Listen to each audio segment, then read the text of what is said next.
Pokémon the Indigo Disk has released, as everyone knew it would, because there was no way in hell the Pokémon company would miss a Christmas gouging opportunity. With this release, the announced paid DLC has come to a close, and it's incredibly safe to say there's no way in hell this is worth $95 total. I have covered both the base game and the first part of the DLC, so I'll try to avoid treading on already covered ground, which could prove difficult, because that's all this DLC really does. The shtick of this one is you go to a battle academy that is not a battle frontier, and you also go to school there. Kinda like, you know, the base game. They're all hoity-toity and have a fancy little bubble under the sea with 4 biomes you've already seen. But now they're covered in hideous Minecraft blocks and running at a lower FPS than base game. In your lovely school life, you take one class and then you get roped into the drama club where Kylo Ren has taken over. You know, after you mind broke him the last game by being a Giga Chad who makes his sister and Ogerpon weaken the knees. So he toppled a bunch of pushovers and became the Blueberry Bitch Boy. Or Champion, you know, whichever you prefer. Coolgate Man then forces you to join and Kiki's delivery service agrees, thinking that if you make it past the BB League, he'll BB beat you. So the game has you fight 4 more gym leaders essentially, each complete with their new trials of battle,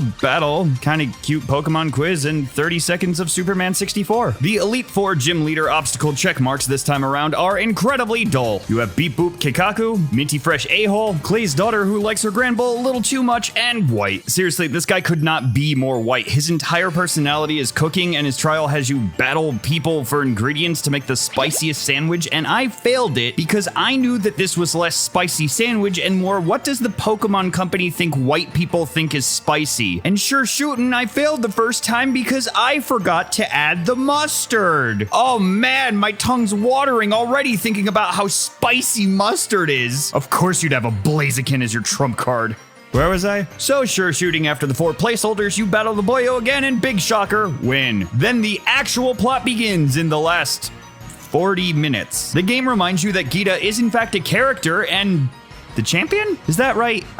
I don't think that's right. Anyway, some new character alongside the girl who told me I can't be champion for fun show up to give you the Indigo Disk, available now on your Nintendo Switch for $35. And then bop you back to Area 0 with the sassy siblings and totally not evil lady who is obsessed with going down. That can't be right. At the bottom, you're introduced to a new Terra type, which might be OP in raids while being meh and anything else. I don't know Pokemon meta. Is it good? Plus, you find the DLC flagship who is in fact turtly enough for the Turtle Club. And I lost it at this cutscene because after the legendary pops out, it opens its eyes and immediately starts to beeline for the MC. And then Kylo is like, no, not again! And he just tucks a Master Ball at it. Super smooth transition into another point. I will say that I love the writing and the dialogue options in this title. Sure, they're all illusion of choice as with every Pokemon title, but the characters' reactions did make me giggle a lot. My favorites being explaining a date to Carmine and trying to hit on Clay's daughter only to get immediately denied. Like, the writing of this DLC is fun other than Chef Whiteboy. There are some genuinely good moments like the aforementioned Turtle Crawl, and on the same page, taking Ogerpon out against Champion Kylo causes him to somehow lose it even more. But it unfortunately does still feel rushed. The final section of the DLC feels like it was meant to be like in the post of base game in its current state. And if it was meant to be part of this DLC, then there should have been more of a lead up. It feels so disconnected. The teal mask at least felt more like an overarching story, with the legendaries having to do with the locale and the whole area having a more rural vibe that wasn't really present in the base game. But the legendary in this is completely separate from the plot. It's literally just angsty teens being dumb. And then remember that plot line for base game? Originally, I thought the turtle was the one powering the terrarium, which would have made a lot more sense and kind of rope it together. As it is, that is just a big open-ended plot hole that will either be more DLC or apparently some kind of event based off of data leaks, but will most likely tie back to Teal Mask, further making this entry weird. On the good side, I do like the quest system that they added in this, even if they add a third currency when I already had one I wasn't using. Basically, a lot of the actions you've been doing all game can now reward you. What's even better is this can be done in multiplayer and you can work together. Original multiplayer was super fun, but it did feel a little tame with how little interactivity or co-op you could actually do. But this makes it feel a lot nicer, especially for me who, while streaming, had fans join and I had them work in the BBQ mines until they met quotas. Most quests are designed for single player, but if everyone completes enough, you'll get a group quest, which can have you do a group activity like finding a Ditto block or 5, or catching a Pokemon based on a vague series of hints.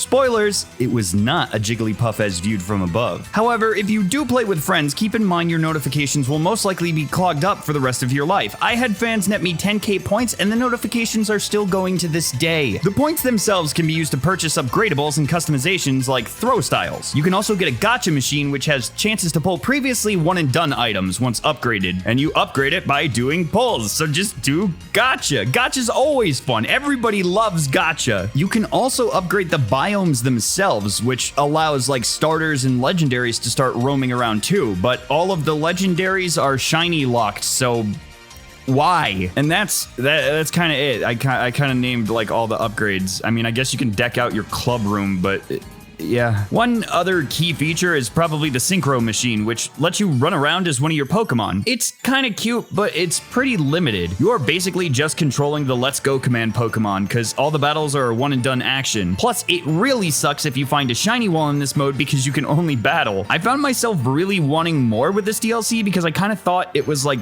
the end. I mean, it is, but it just kind of like goes out with a whimper. There isn't a huge post game either. Like, there's still no Battle Frontier equivalent, and how is there not an equivalent in this? The whole thing is like, oh, we're so like we do battles. Battles are thing. Double battles. Nothing else. Other than that, you can rematch some people. The original like tournament gets a little stronger, and you can Superman 64 anywhere, and you can invite people to your Larry 10 out of 10 DLC. Good job. I think it is obvious this part especially was rushed out to hit the shelves for the holiday. The story does just feel so cramped, and there apparently exists cut dialogue for characters in the data as well. Circling back, I have to say too that this game is just not worth $95 total. It looks like it belongs on a PS2, but it somehow runs even worse than one of those titles. It's impossible to get through a cutscene without something popping in or deloading, and even in the unique animated scenes, there are rampant slowdowns. I mentioned it in the last one, but this isn't a Switch issue. This is just Game Freak. Game Freak cannot program. Now, if this was all just in base game, and let's be real, it easily could have been, I'd be a lot more understanding. But coming out a year after release and somehow making the already poorly optimized game run worse while charging for it, it just feels icky. Like seriously, how have they not done a performance patch yet? I mean, I know why. It's because people are gonna buy it anyway, so they don't have to, but how? How have they not done a performance patch? As mentioned in the original Scarlet and Violet video, I did love the base game, but after all of this, I feel exhausted